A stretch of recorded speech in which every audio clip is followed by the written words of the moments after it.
Welcome back to Dynasty Football Maniacs. All right, so we kind of took a July the 4th kind of weekend off. I had a lot of stuff going on last weekend with the family, kind of doing little odds and ends. So we missed an episode, but that's all right. Everybody needs a break, and football's fixing to unload on us. So we're fixing to drop a lot of episodes coming your way. So I know, we said in the past, our schedule is going to slightly change, but right now we're still trying to drop every Wednesday except for that one Wednesday we missed. But here we go. So how was your 4th of July, Austin? I thought it was pretty good. Um, didn't really do much, but just went to some of her family gathering. Then, and for the most part, I just mainly just hung out and just watched fireworks. How about yourself? That's about all of we did. The kids and us, we just watched the fireworks, enjoyed that, hung out with some family.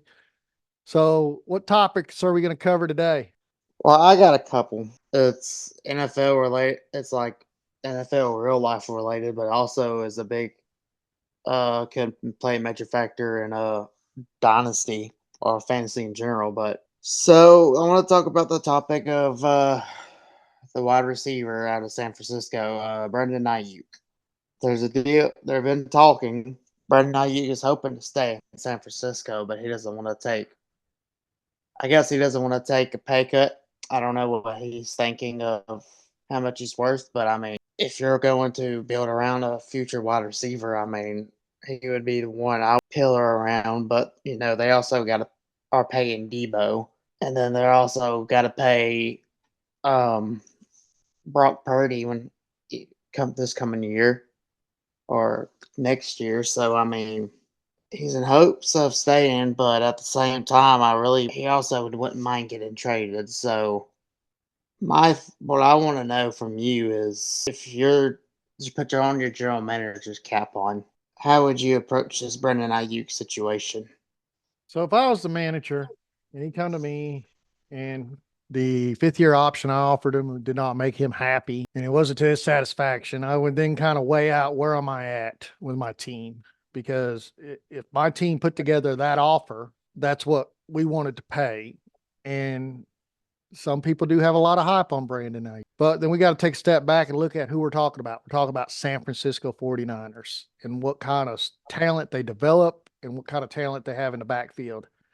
And there's a lot of unseen talent still that sits on the roster that has not had the chance to get on the field, but the coaches have seen, we've not seen as individuals. So to me, if they don't want to come off that price at the end of the day as a general manager, I would have to say I'll end up trading him because I'm not going to increase the price because to me, he's not the worth that he's asking for. Um, and I think that's where the general manager is at right now is he's like, this is where I'm at. That's where the office is. And they get their inputs from coaches most of the time. And that team right there, that coaching staff has a lot of say. So if they're not willing to come off the price, I think in the end of the day, I think some of the rumors are true. Does it happen this year? I said before that's one of the ones we need to watch because it could potentially happen before the season starts or during a trade period of the season. So I don't honestly think they're going to come to a resolution because they would have already done it, in my opinion. But then that's my opinion. And I mean, they still have all spring training. So, I mean, they still got the whole month of August to get this settled. So we'll have to see how it unfolds. But I, you don't think they would? I saw some reports where might they could possibly also potentially trade Debo Samuel, but I don't I don't see them doing that. I mean, if you weigh it out, Brendan Ayuk is younger than Debo, and Debo has the way I think of it, Debo has took a lot more hits due to the fact that that one year they basically used him as a running back. right. So I mean, here's a question: if the 49ers did trade away Brendan Ayuk, um, give me two teams that you think they would trade him to, or they would try to get a deal done with that would best fit for Brendan Ayuk. That's a good one to throw me off on that one. Teams in need. So let's think of some teams in need. Chargers are in need, but I don't see him trading to the Chargers.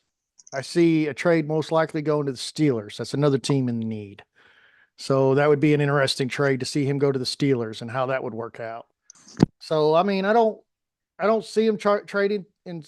I don't know. Yeah, it would just be them two teams. I would think the Seattle and the Chargers and the Panthers could reach out there, but I doubt very much they would go that extent. Could you possibly see the Chargers do it? Like, No, I don't. Chargers ain't known to pay that high of price for wide receivers. That's one reason why Hardball cleaned house is because Keenan Allen and all them were wanting money. They were ranked higher than Brandon Ayuk. So, I mean, yeah, he's younger than Keenan, but I just don't see him coming off with the money. I don't see that team going out and saying, I'm going to get that person. I see Seattle. I mean, not Seattle, but I see the Steelers maybe doing it, but not them. well, what about the Buffalo Bills? That would be interesting. I don't know. I have not I read anything on the Buffalo Bills, I think that but would be pretty. I think that would be pretty cool. That would really bring up Brandon Ayuk's stock to from what he is right now, being tied with Josh Allen. I don't think that would ever happen. So, and the reason why I say that, just type it in the news part, it just Buffalo Bills just shut that down completely. GM gives a definitive answer on Brandon Ayuk's trade rumors. So it would be an interesting trade if it did happen, but I just reading what I see, I don't think that would be a likely choice. I know the Steelers have shown interest, and I know there has been some conversations and some rumors floating around on the Steelers. And usually, when you see enough rumors and conversations about a situation, it usually does occur. I mean, so I figure that's the most I've seen. Now, I have read stuff on the Chargers, Bills. I've never heard nothing. This is the first time with you saying it. That's why I kind of looked it up real quick. I saw a lot about the Commanders. The Commanders, I thought about them. It really depends on where they stand when they come out at the beginning. Pretty much what everybody Sports Illustrated is pretty much saying is he'll be on the Steelers or the Commanders, if not with the 49ers. So yeah, the Commanders will probably be in that mix because I didn't realize there was that many rumors about the Commanders being interested in them. So Okay, that's pretty interesting well, right there. one Because Dynasty. that would definitely open up that whole wide receiver core. I mean, wow. You put Brandon Ayuk with the experienced wide receiver Terry, and then on top of that, you got a backfield of Luke McCaffrey. That would be interesting. Well, in a dynasty, would you, if you had Debo Samuel, between Debo Samuel and Brandon Ayuk, which one are you keeping in dynasty? Looking at Ayuk going to the Commanders, that would definitely be an interesting to pick up on the dynasty league. But I do also have overall concerns about Brandon. I don't think he's elite level as some of the other wide receivers we've seen. I don't put him up in the category of Justin Jefferson. I don't care where he goes. I won't put him up in the category of Jamal Chase. He's behind Tyreek Hill, but he's going to have moments in his career where he'll exceed that point in his career, but I don't think he'll ever maintain that point in his career. And that's just because of his previous history and his current history. So, I mean, that's how I view him. But with the situation of him going to the Commanders and having a good quarterback, if that quarterback is true to the NFL as he was into college, he would be an interesting pickup because I would believe he would be a top 10 wide receiver. And that would just be my opinion and not a fact based analysis. So that's how I'd kind of go on that. All right. So we're going to switch gears here. And this is the only other main topic I have that I want to bring up. Now this one's personal. This one's personal to me. Oh, I thought you were going to say to me. It's like, okay. No, no, yours is for a different time, but this is me time. Okay. I'm So ready. this is someone please save me from this, but so CD Lamb is now planning on holding out for when the training camp actually begins, which is actually this month. It starts this month. He's unlikely to hold because he's up for a contract. It didn't help anyone's causes when Justin Jefferson and AJ Brown and all these other receivers got big contracts. So, but The only problem is with Dallas is you got three big star players that are up for a contract. Obviously, we have Dak. Dak is up now for an extension. And then you got CeeDee Lamb, who's up for an extension as well. Oh, and not to mention Micah Parsons, which he signed his 5th-year option. So we at least have another year before we have to discuss an extension. But I mean, we still need to because I mean, I don't know what we're gonna do. To be honest with you, do you have any idea what Jerry Jones is thinking? No, Jerry Jones is a mystery. I mean, some of the decisions he makes, I don't understand at all. But he's a successful businessman. He has turned Dallas around to a profitable team. They showed how much he paid when he bought it to what it's worth now. It's like extraordinary difference. I don't really know what his outcome is, but yeah, CD Lamb sits out. I think that's going to be a huge impact on Dallas through the season. It was just like when Zeke Elliott was in his prime and he was up for his signing of the contract. It showed an impact to the team when he sat out. It wasn't like the team continued. I mean, they suffered. And I think it also prevented their chances of actually having that playoff exceeding team. I think that whole situation kind of like didn't pan out as good as sometimes it does. But with CD sitting out, I think that's also going to put like a bad taste in everybody's mouth. And at the end of the day, when he gets that big contract and he kind of does the same thing as Zeke, everybody's going to say, "Oh man, it's because he's getting all that money." That's just going to be a bad situation with Dallas. I don't see Yeah, it. yeah, but with the Zeke situation, we gave him the big ass money, and then he just turned out to be something different than what we had in the beginning. But the thing is, it's crazy because we have to sign these three, and I'm still putting Micah Parsons in it, dude. Even though he is next year, but he's gonna be getting around the big money. He's gonna be getting the big money, and he's worth the big money. It's really difficult because it's obviously difficult with I don't see how they're managing the cap space as it is due to the fact that it showed that we couldn't that our cap is stretched because we did not sign anybody in the offseason. We signed a linebacker and then maybe some other people, but they were like way after free agency hit and stuff. So and then as got the question is, do does Dallas, they're gonna play this chicken game again with Dak. They waited for a while and then Dak went out there and he put on one of the best years in his career and then obviously they had to pay him that big money. So now the question is though, are we just gonna let Dak ride on this year and then let him test the market and we try to start over, or I don't I don't know. I don't know what they're gonna do, but they need to be cat magicians and figure it out. because if Yes. CD because if CD holds out, it's gonna be a it's gonna obviously be a big impact on Dynasty if CD actually sits out at all like even couple games or even the whole year. There's been players who literally have sat out a whole year before they came back and got a deal done. I don't think that will happen here, but you never know. I've seen crazy things. Yeah, so that's definitely I hate hearing that stuff when they say they're going to sit out because you don't really know what the outcome's going to be. I mean, I've It read so gets, much on CD Lamb sitting out. It's like, ugh.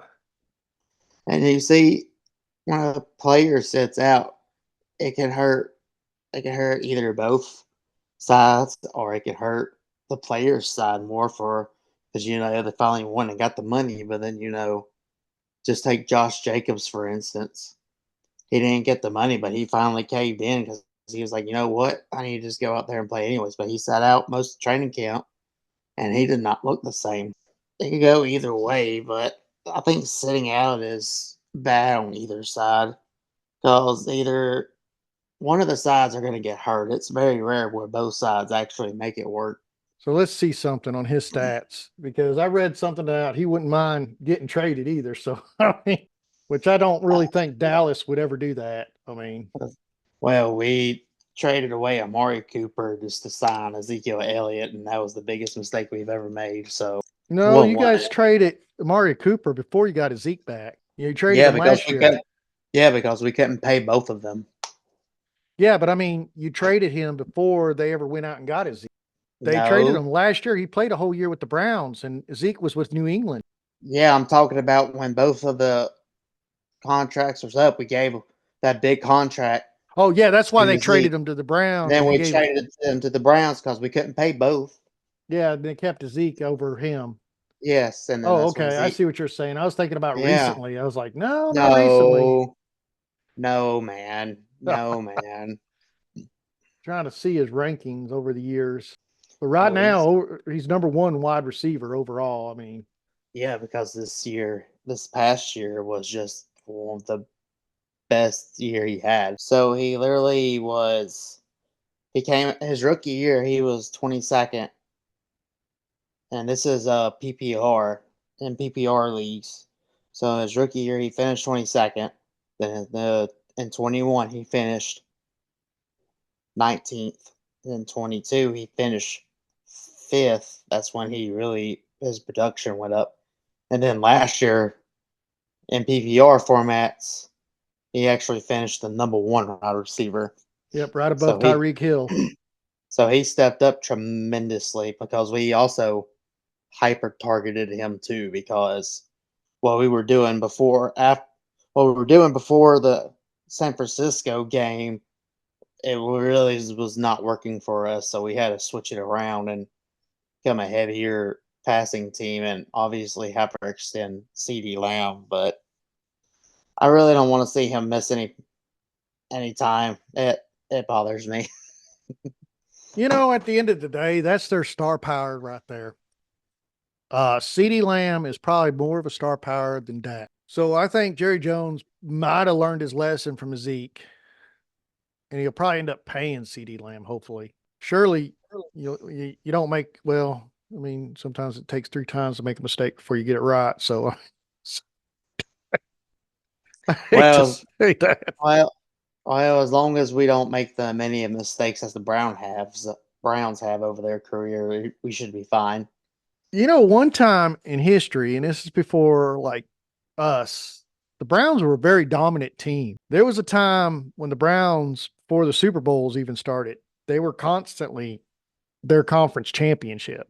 Repeatability. I know over time, format of football changes, but the history of the organization was very good history at one time. And then the modern years come and it went the other way. So, I mean, Yeah, well, obviously this is way before our time, so we never saw these amazing Cleveland Browns before. we read about them, we see the stats, we see them in the Hall of Fame, we recognize them to that potential. But you and me never seen them actually play, and the different styles as it developed over the years is different than the way they play football now. So I mean, I don't know if you could put a team up like ours against a team like that, it could be a whole different outlook. I mean, I think them teams back then were a little tougher, so I don't think any of our modern teams could handle it. So I don't know. There's some still hard-minded mentality people in the NFL right now that could probably do it. yeah, there's some, but not as many as But back in then the day. again, yeah, well, back in the day, you could literally karate chop somebody in the throat and get away with it. So I mean, Well, you had to do it in a professional way. You could just go up and chop them. oh yeah, sure. From the videos I saw, they look very professional. Yeah. Well, they All make right, so rules to protect the quarterbacks. what are the topics that you want to discuss? So, I mean, it's getting closer to draft time. I mean, we're in one of our leagues, we're like 36 days away. Some of our leagues are 35. I know a lot of dynasty leagues go out and draft rookies right away.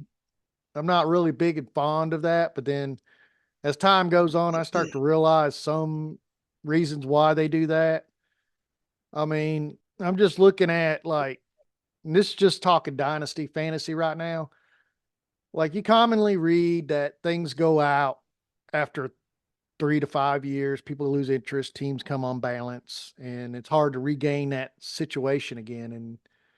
And how do you revive a league to prevent a situation like that? So it's an interesting topic. I know I talked to a few guys about it earlier, and it was like, there's so much we could do with Dynasty to make it similar to football and make it interesting where there would be some kind of tradition, like you have players turnover. You wouldn't have these massive, strong teams. It's good that they're there and they're dominated for a couple years, but some people that are new don't know how to trade or didn't know what they were doing in the beginning, made mistakes, and then they don't know how to recover. And it is hard to recover in Dynasty. I don't care who you are. You can't just I thought I could take a team that was nothing in 1 year and make it good, and I found out that ain't as easy as I thought it was.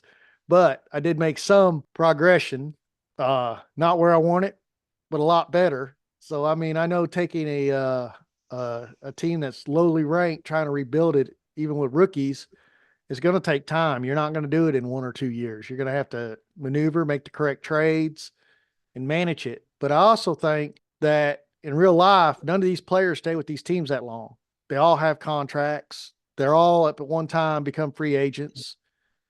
And to be a true dynasty format, I kind of like looking at Madden football and the way they got dynasty set up and just the way the NFL does it. There's points in time that even if you had a player for 4 years, he has to go free agent. And then you let everybody else bid on him or do a supplement draft to see if you can get him. Something interesting like outside the box that would revamp your whole league, but still the ones that had like the upper edge that understood what was going on would probably still have the upper edge, but it just depend on what their investment would be. You kind of see where I'm going at on that. So just Okay. so just thinking out the box, like some ideals, and the people out there, you listening, throw in some suggestions. I mean, So you're basically describing as a keeper league. You know what not a ex- keeper league is? yeah, I know exactly what a keeper league is, but not exactly like a keeper. I mean, you can keep more players in a dynasty, but I mean, just have like Uh, say you sign a player for 4 years, you have 4 years. You don't have to do nothing with them. You can trade them, you can keep them, or later after his 4 years is up, his contract's up, put him up for free agency. well, let me. Here's the thing. Yes, they do the 4 year thing, and then if they can't get a deal done, whatever, then they go test the free agency market.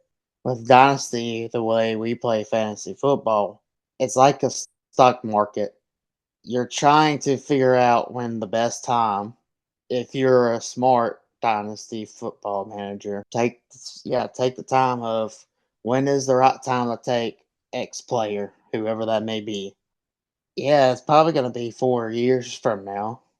But you want to make, if it's a top elite player, you want to make sure you maximize it. Or in a lower grade player, you still want to maximize the best offer. And it's all about timing. It's like the stock market. And you're going to make mistakes. A lot of times, more than less, you're either going to sell too early or you're going to sell late. There's very rare times, very rare, that you're going to sell right on the right time where everything's lined up, the stars and the planets are all aligned, and it's like, here is the time. Trade these players now. It's very rare. It's very rare. So, a lot of times, it's always like, for instance, running backs. Honestly, the best time from what I've seen is usually trade if you want to maximize your value, unless you're just a super hard die-hard fan.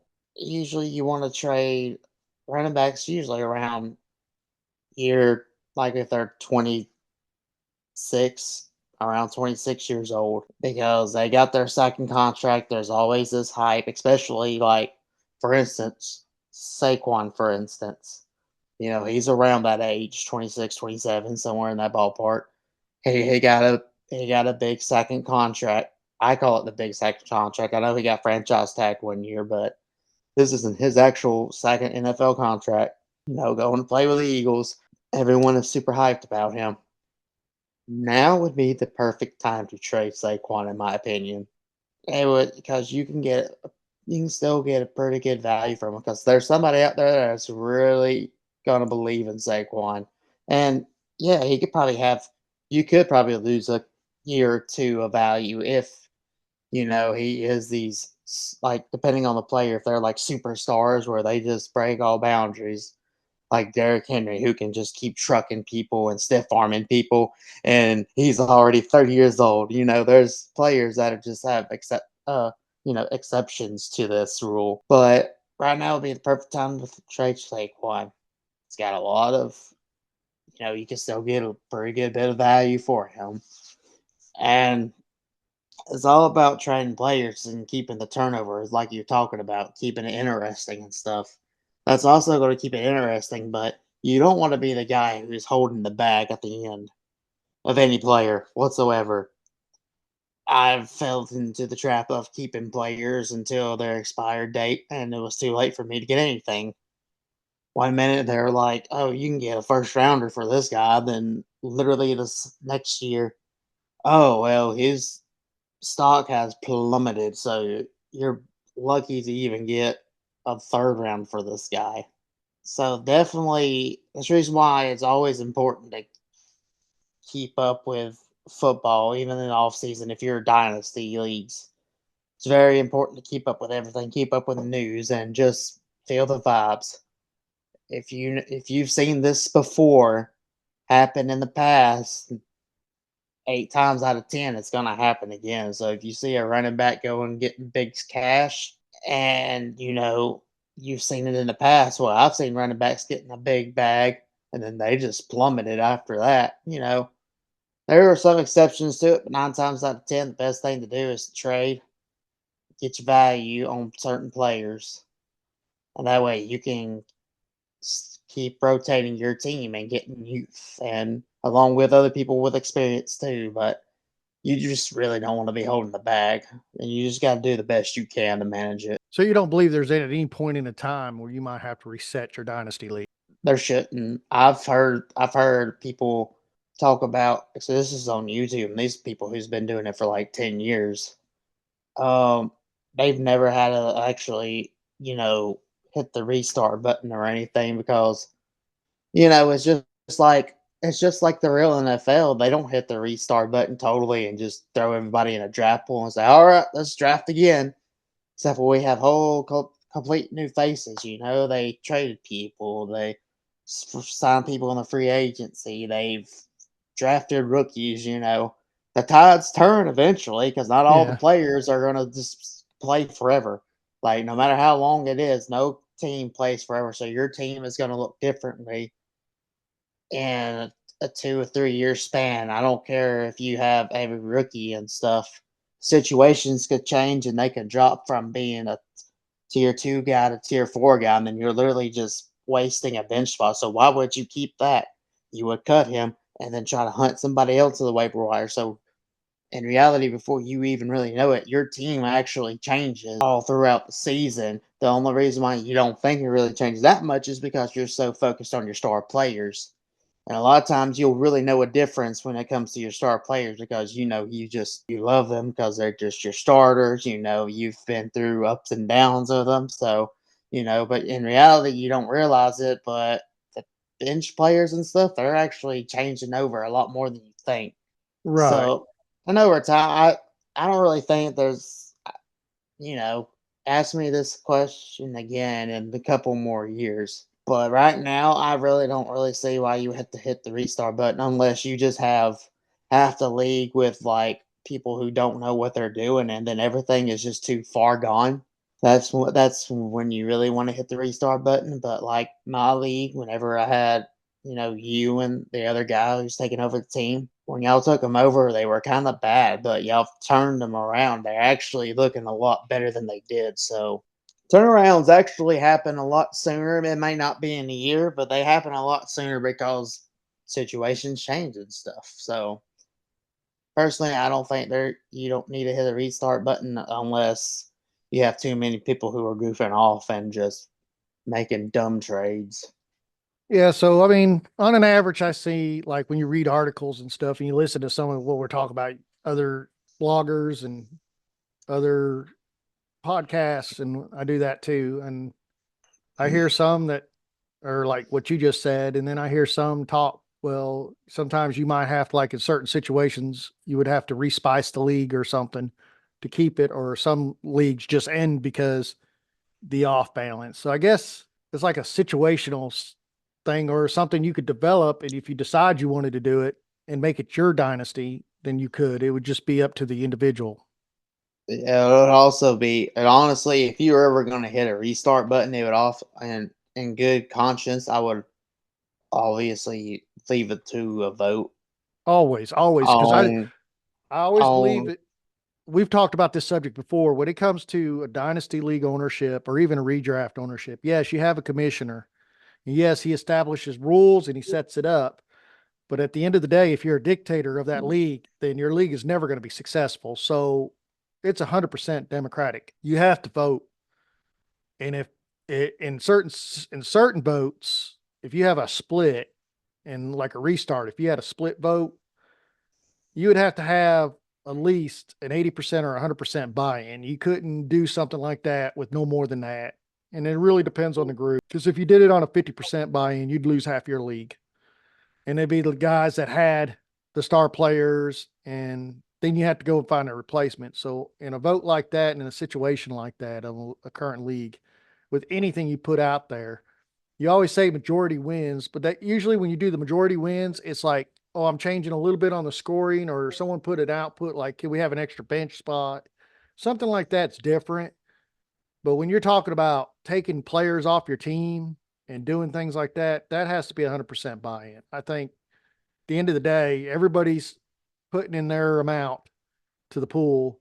Everybody's going to have to agree, and not everybody's going to agree. So that's one thing I practice a lot when you start up a fantasy football league. And I've been in leagues and been removed to leagues because or left leagues because I didn't agree. I didn't believe in, like, well, he's going to be the only one, especially after I put the investment in and then told that, oh, it's going to be that way. I mean, like, that's not fair. I mean, I just gave you my money and now you're telling me that what you originally gave me is not what's happening. So I'd be like, oh, I'm done.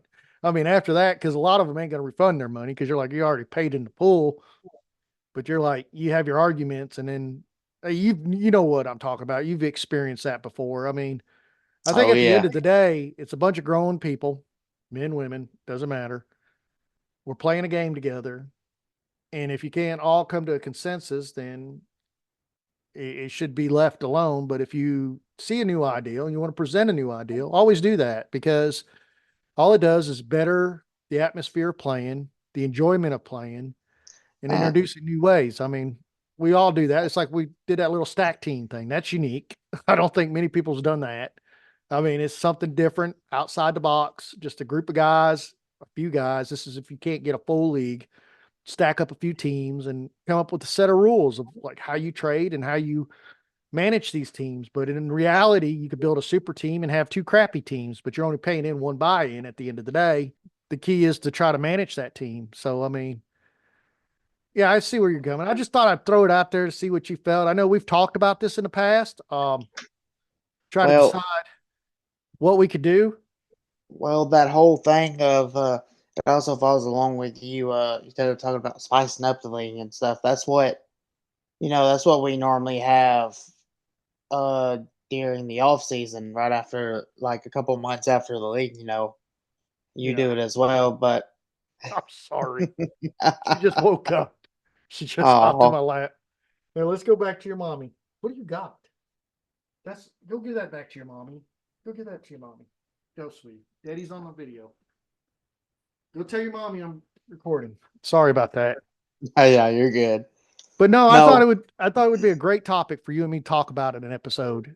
no, Setup. but like I was talking about, that's the reason why during the off season we always, have these like little discussions or whatever, talking about, all right, what does everybody got? Does everybody have an idea and stuff? Because in my league we actually got voted in and stuff. 'Cause, I like to have a period where, all right, this is voting time. We'll vote on all the different rule changes of scoring, or we want to implement like a complimentary draft picks. Like, okay, well, since you did this and this and this, you get fourth, third, second, stuff like that. So that's one way you can make your dynasty stay interesting is always having discussions during the off season, and then somebody throws out a rule there, you put it up before a vote, and then just do majority wins. Saves a lot of time and actually clarify it because some people, when they think majority, they think it's, oh, well, you know, it's got to be this certain amount for this. I was like, no, just. Oh, we've experienced that. I know for a fact. So make sure you clarify what majority rules mean. Yeah. So, I mean, I've lost. It's not that. I mean, I think the way I'm not trying to talk bad about anybody, and I'm not going to bring no names up, but I mean, certain situations as grown men. I mean, if we disagree, we disagree, but we don't have to go to extremes of calling ourselves names and getting so upset that we unfriend each other on other apps and just like totally ignore each other. I think that's a little bit like extreme in my opinion, because I have never in my entire life on any kind of disagreement get that mad at someone where I'm gonna like, well, I'm defriending you and I'm never talking to you again. You have nothing to me. I mean, I think if you went to that length, then you shouldn't be playing fantasy football. You shouldn't be involved in anything. You should just take that back. But that's just my opinion. I mean, I've never let nothing anger me like that. So Please seek one help. yeah. But one thing I do enjoy is when the group that you're playing with is very interactive. So if they have ideals, I'm always open to it. And I'm always willing to present it to the other group because it might not fit one league, but it possibly fits another league. And it's Mhm. all ideals because at the end of the day, there is no set rules really on Dynasty. I mean, you can look it up and they have set rules, but every rule is different. And it really ends up being the group that runs that league or plays in that league's final decision. The commissioner sets up a basic league and everybody then goes from there and decides, hey, we like this, we like that. And like in your league, it's great. You got the different payout scale now. It's not one sided. I've played in so many leagues and I never understood that where they just be like, everybody chips in and only the number one guy gets all the money. I'm like, why? Why do that? Everybody's putting extra time. And I know that's great to take home all that money, but some of these things are pretty big pots. So first, second, and third deserve something. And then if you want to add a little extra in there, why not? It makes it more interesting for everybody else. It makes more people want to come back and play more because they don't have to win to get their money back that they pay in. They could win it on a weekly payout. But at the end of the day, if you win, and I showed that in a couple scenarios where say you win number one, if you do the math on it in the long run, you'll find out he got paid out the most during the year. And he ends up having the bigger chunk of change anyways. He ends up winning See, usually about 60% of the pot. So, I mean, that's a pretty good chunk. see, like last year in your league, I didn't win first. I did come second, but I actually still won more money during the year because I was still scoring the highest. Yeah. So I made actually more during the week. I mean, the big payout was good too at the end of the year, but I still made more during the week because I kept getting the highest score. But in all honesty, what you talked about and what you just said is another reason why you can keep a dynasty team or league going for a long time because you involved everyone else. You got their opinions. Everyone actually feels like they've actually contributed somehow by voting or throwing in rules. And then once, especially when you see people actually, like a new idea and you get a lot of people agree more than disagree, that's how you can really grow a dynasty too, because everybody feels like honestly they're like in a little family because yeah, you might have your little arguments and disagreements, but in the end of the day, we all know what we love to do. We make the league into something that we all collaborate with. And as long as you don't be an asshole, I mean, you can keep people and, keep one going for a long time. Yeah. And that's how the NFL technically works. It's all the owners getting together, making the rules, having that conversation. They put it up to vote. It's not the commissioner. The commissioner is just trying to keep the group together. That's his job. And they're there to put in new ideals too to help grow the whole league. And encourage everybody to put their input, but then you're always going to have that sour apple where you have to address it. And I don't care how perfect the situation is. I, I've been very fortunate in the leagues I've created that I didn't have as many sour apples as leagues I have joined. I've joined more sour apple leagues than I have leagues that I've created, but that's because Well, the reason why I created the leagues is because of that experience. So I was like, I want to do this. well, luckily, we just needed the right apple picker to get rid of the sour apples I had, and you were the one. Thank you. I appreciate You that. you were the apple picker.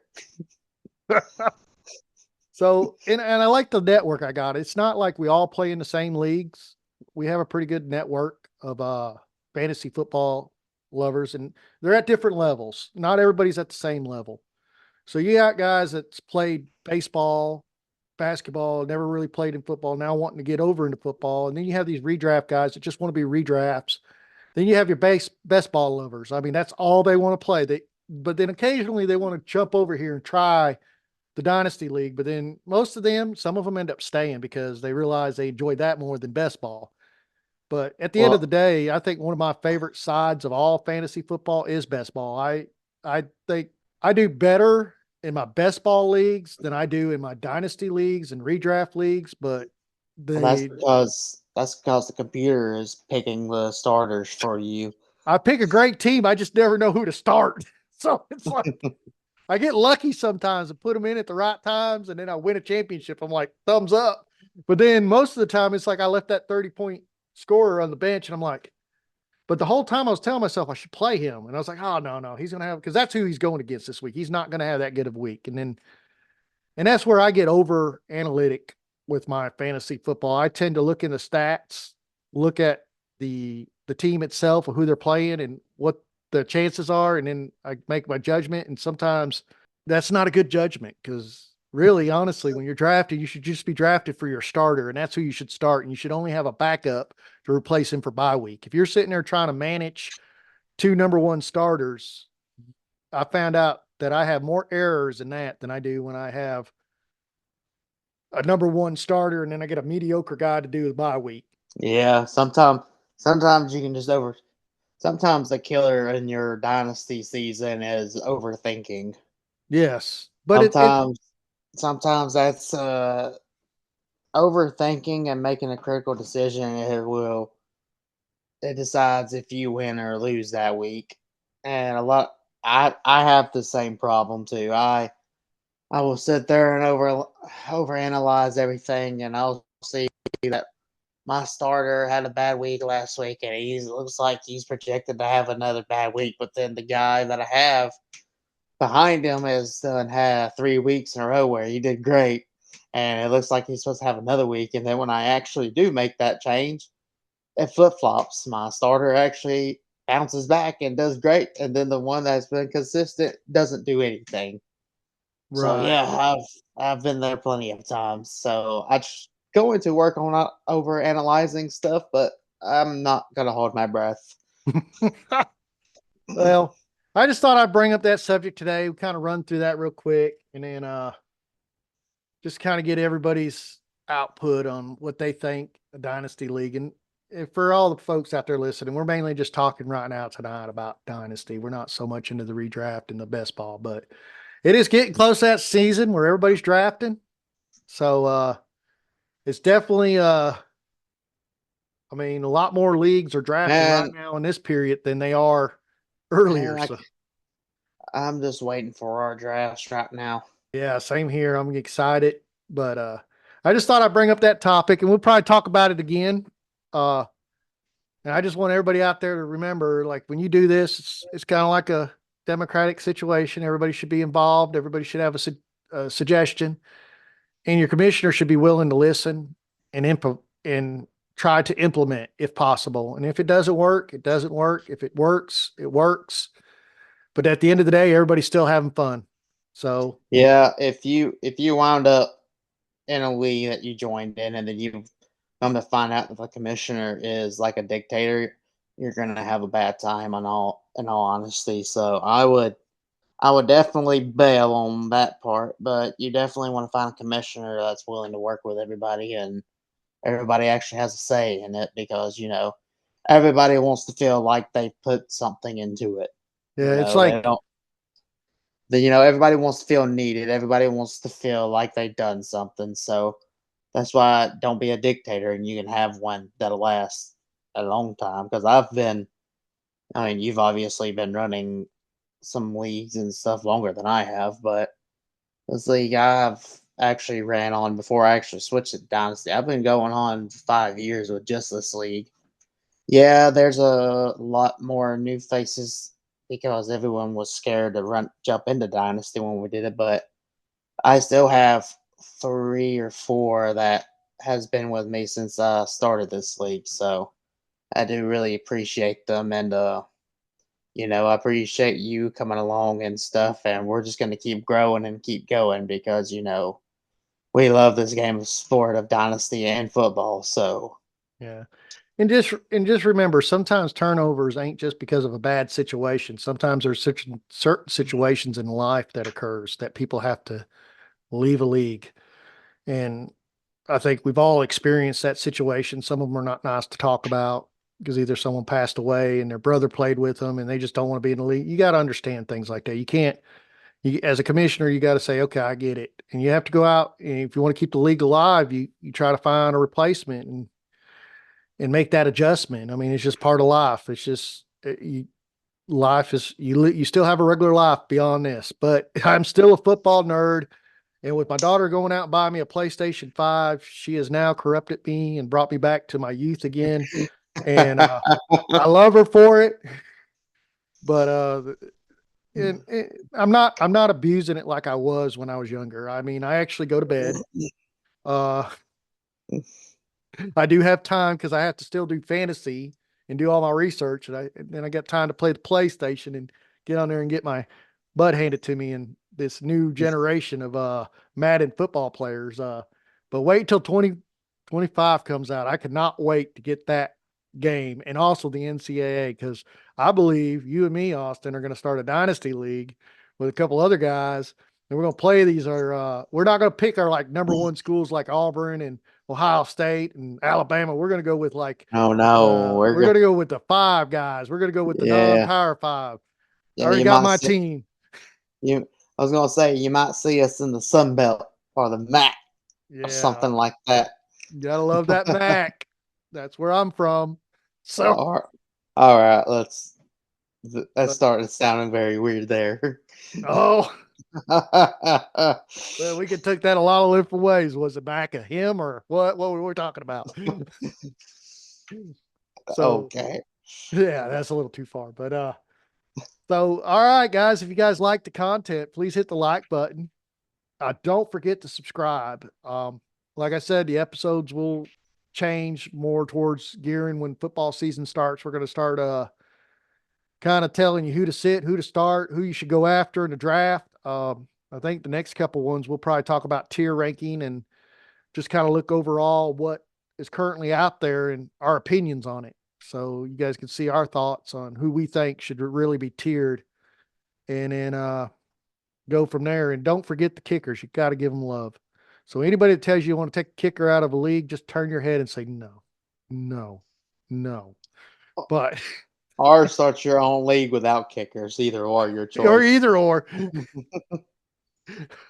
Now if it came to a majority vote, I would give up the kicker. But thank God there's more people out there like me that still loves the kicker.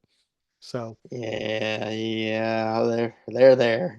they're I will there. say I will say that a kicker did win me a game a couple of years ago, so I guess I Yes. have to give him a little love. That's the only reason I won the 2019 championship in fantasy on ESPN was because of a kicker. So